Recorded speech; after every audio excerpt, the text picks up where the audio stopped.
এই কি অবস্থা সবার, আবারও বের হয়ে গেলাম তোমাদের সাথে কথাবার্তা বলতে। আমি এখন বাসা থেকে বিকালবেলা বের হয়েছি হাঁটতে। তো এখন আমাকে যেটা করতে হবে, রাস্তা পার হইতে হবে। আর রাস্তা পার হওয়ার জন্য এখানে খুবই সুন্দর একটা সিস্টেম আছে, আমি সিস্টেমটা তোমাদেরকে একটু দেখাবো।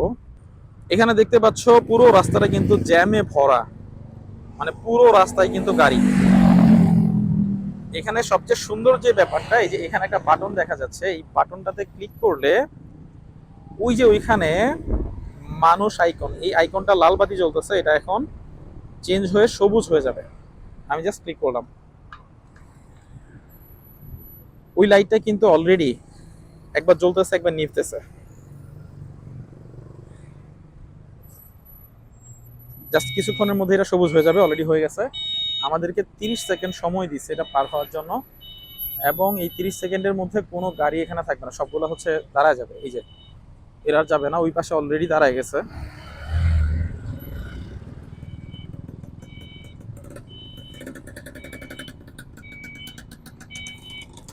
আমি জাস্ট রাস্তা পার হয়ে গেছি। দেখো সবগুলা গাড়ি দাঁড়ানো, সবগুলা গাড়ি দাঁড়ানো, এই ব্যাপারটা কিন্তু খুবই ভালো। সো সেফটির ব্যাপারটা এখানে নিশ্চিত করা যায়। যাই হোক, এই জায়গাটা আমার খুবই প্রিয় একটা জায়গা। আমি এখানে মাঝে মধ্যেই বিকালবেলা হাঁটতে আসি। সামনে একটা মসজিদ আছে, আমরা জুম্মা নামাজটা সেখানে পড়ি। আর এমনিতে এদিকে একটা, এটা হচ্ছে একটা পেট্রোল পাম্প। মজার ব্যাপার হচ্ছে মালয়েশিয়াতে অকটেনের দাম অনেক কম, মানে গাড়িতে আমরা যেই ফুয়েল ব্যবহার করি এই ফুয়েলের দাম অনেক কম। এখানে যেহেতু ফুয়েল ওরা প্রডিউস করে মিন্স ওদের নিজস্ব কি বলবো আমি, ফুয়েল কোম্পানি আছে। এবং আমরা যে পেট্রোনাস টুইন টাওয়ার বলি, পেট্রোনাস কিন্তু হচ্ছে তেলেরই একটা কোম্পানি, পেট্রোল রিলেটেড বা পেট্রোলিয়াম বলতে আমরা যে জিনিসগুলো বুঝি, পেট্রোলিয়ামের মধ্যে যেগুলো থাকে অকটেন, ডিজেল, কেরোসিন বা হাবিজাবি আরো যেগুলো আছে। যদি আমি ভুল না করি তাহলে পেট্রোনাস টুইন টাওয়ার্স হচ্ছে পুরো পৃথিবীর সবচেয়ে বড় টুইন টাওয়ার্স। এবং এই টুইন টাওয়ার্স কিন্তু পেট্রোনাস যে কোম্পানি, পেট্রোনাস কোম্পানিরই কিন্তু এটা হেডকোয়ার্টার।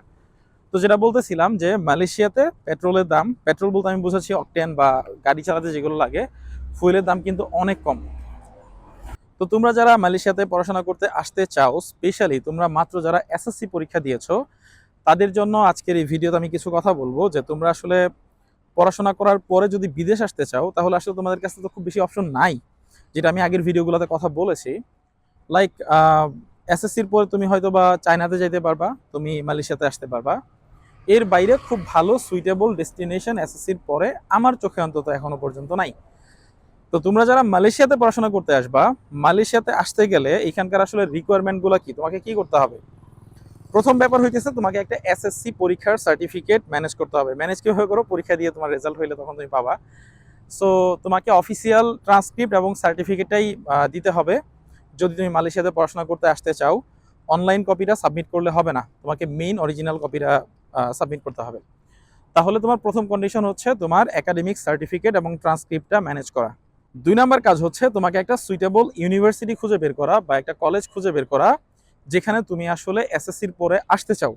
আমি এখানে একবার ইউনিভার্সিটি বললাম, একবার কলেজ বললাম, এর পিছনে রিজন হচ্ছে যারা এ লেভেল করতে আসবা তারা মূলত কলেজে আসবা, আর যারা হচ্ছে ফাউন্ডেশন বা ডিপ্লোমা করতে আসবা তারা সাধারণত ইউনিভার্সিটিগুলোতেই আসবা। দেখো আমার পিছনের জায়গাগুলো কত সুন্দর, এদিকে বিকালবেলা হাঁটতে আমার অনেক ভালো লাগে। আমার মন খারাপ থাকলে বা আমি কোনো কিছু নিয়ে চিন্তা ভাবনা করলে বা যে কোনো সময় যদি বিকালবেলা আমার হাতে সময় থাকে আর সুযোগ থাকে, আমি জাস্ট এখানে চলে আসি, হাঁটাহাঁটি করি এবং সন্ধ্যা হলে নামাজ পড়ে ফেরত চলে যাই। তো যাই হোক, যেটা বলতেছিলাম যে তোমার প্রথম কাজ হচ্ছে তোমাকে সার্টিফিকেট এবং ট্রান্সক্রিপ্ট যেটা, এটা অরিজিনাল দিতে হবে। 2 নাম্বার কাজ হচ্ছে তুমি যেখানে ভর্তি হবা সেটা তোমাকে খুঁজে বের করতে হবে। এখন মালয়েশিয়াতে আসার জন্য তোমার হাতে বেশ কয়েকটা অপশন আছে এসএসসির পরে: foundation, diploma, degree transfer programme, এবং হচ্ছে এ লেভেল করার জন্য তোমরা যারা আসবে তারা। এখানে প্রত্যেকটা বাসাই, যে এখানে যে বাসাগুলো দেখা যাচ্ছে এগুলো হচ্ছে ল্যান্ডেড হাউস বলে। এখানে যারা লোকাল তারা এই ধরনের বাসা বাড়িগুলোতে থাকে। আমি আর একটু সুন্দর করে দেখানোর চেষ্টা করি। এই যে বাসাগুলো, এগুলো হচ্ছে ল্যান্ডেড হাউস। এই হাউসগুলো যারা লোকাল তারা এভাবে থাকে। মোরলেস প্রত্যেকটা বাসাতেই এরা কুকুর পোষে। সো ইয়া, এরিয়াটা অনেক সুন্দর। তো তোমাদেরকে যেটা বলতেছিলাম সেটা হচ্ছে যে এসএসসির পরে তোমাদের কাছে টোটাল 4টা অপশন আছে, ফাউন্ডেশন, ব্যাচেলর, ডিপ্লোমা এবং হচ্ছে এ লেভেল। আচ্ছা, তো যেটা বলতেছিলাম যে ফাউন্ডেশন, ডিপ্লোমা, এ লেভেল এবং হচ্ছে ডিগ্রি ট্রান্সফার প্রোগ্রাম, এই কতগুলো প্রোগ্রামে তোমরা চাইলে মালয়েশিয়াতে আসতে পারো। এখন কথা হচ্ছে কোনটা তোমাদের জন্য ভালো হবে।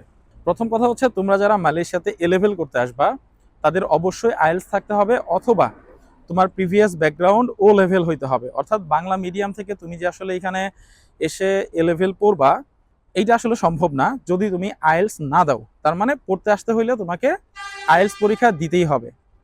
দ্বিতীয়ত হচ্ছে ডিগ্রি ট্রান্সফার প্রোগ্রাম। এইখানে কিছু ডিগ্রি ট্রান্সফার প্রোগ্রাম অফার করবে তোমাকে, এগুলোতে আসলে না আসাই ভালো। যদি ডিগ্রি ট্রান্সফার প্রোগ্রামে আসতেই হয় তাহলে ইন্টারমিডিয়েট পরীক্ষা শেষ করে তারপরে আসাটা বেটার। থাকলো ডিপ্লোমা এবং ফাউন্ডেশন।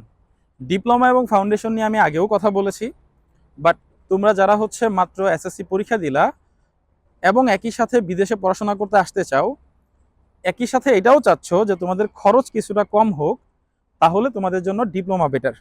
আর তোমরা যদি এরকম হয় যে না, ফাউন্ডেশন আমি 1 বছর করব, তারপর আমি হচ্ছে 3 বছর 3.5 বছরের ব্যাচেলর করে ফেলবো, তাহলে সেক্ষেত্রে তোমাদেরকে ফাউন্ডেশনের যে ব্যাকআপটা, এটা কিন্তু পুরোটা বাসা থেকেই নিতে হবে।